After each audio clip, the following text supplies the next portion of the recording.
everyone, thanks for tuning in. Today I'm going to talk a little bit about shipping. The most popular video I've had by far has been about shipping from Alibaba, how to negotiate the China shipping. Do you need a freight forwarder? What's the least expensive way to do that? What's the simplest way to do that, etc. So I'm going to try and answer those questions. It's just a quick video. This is not going to be a long one. I'm just going to talk about my experiences. Again, there's probably a cheaper way, there might be a better way. I try to keep it simple and not get hung up in the minutia and the tiny details. So the best way for me, I found, especially when you're new, if you're shipping a huge product, it's different, but most of us, when we're new to Amazon, are trying to find a small product that's light, that's easy to ship. With that said, for me anyways, the best way for me to reach out to suppliers, what I did when I asked for a price quote, I would say please include shipping DDP, which is delivered duty paid. What that means theoretically is that it comes from China right to your doorstep with no additional fees due. Now, you can ship that to Amazon also. For the sake of this, I would just use your home zip code. So I just said, please quote this product, this many units, DDP to USA zip code, whatever, 1234. So that worked pretty well for me. They would sometimes ask me questions follow up to that. I would try and be clear in that while you're negotiating that. I would also say, if you're trying to get a reduced quantity, say, hey, initial order would be 200 units, follow-up orders would be 1,000 plus, whatever. Try and give them the impression that you're worth the time investment to do this. But anyhow, that's how I handled it. Then I would get shipping. I would get a price quote. So the price quote I would get would include absolutely everything for that product to arrive at my door, ready to send to Amazon. Domestic shipping from your door or whatever your center is in the United States to Amazon is super easy and inexpensive to handle. So don't get hung up on that. Very inexpensive. My first product, for instance, was small. So I think I had 5 boxes that were probably 24 by 24. My total cost of the product and the shipping was less than $1,000. So shipping, even by air, is not crazy expensive if it's a small product.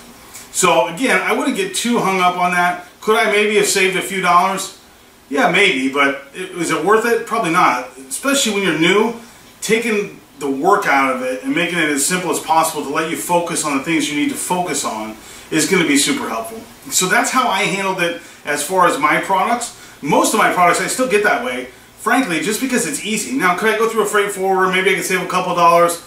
Probably, but you know, in this case, it's costing me 10 cents or 15 cents a unit. That's not a big deal. I just go with it.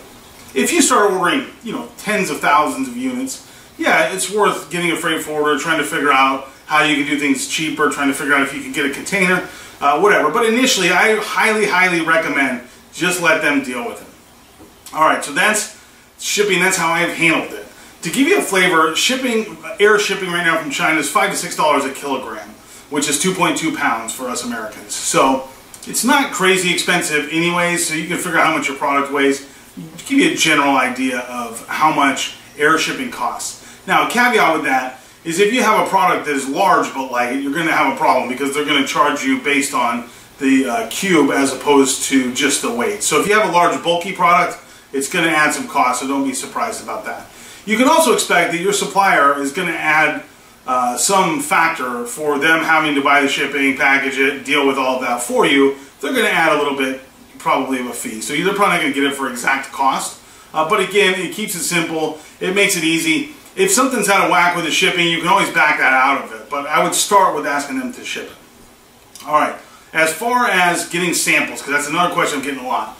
Is there a way to bulk up samples? Here's what I do with samples. So yes, you could get somebody in China that has a local China address, send all the samples to them, they put them in a box and send them to you. There's lots of services that do that. I haven't done that, not because I'm opposed to it, it just hasn't been what I did. Now here's one tip I will give you on samples. And I'll use a product that I never use. So I bought a GoPro knockoff camera from Alibaba. So on most samples, in my experience, generally the minimum charge is about 60 bucks. So in this case, the camera is $20 and the shipping is $60.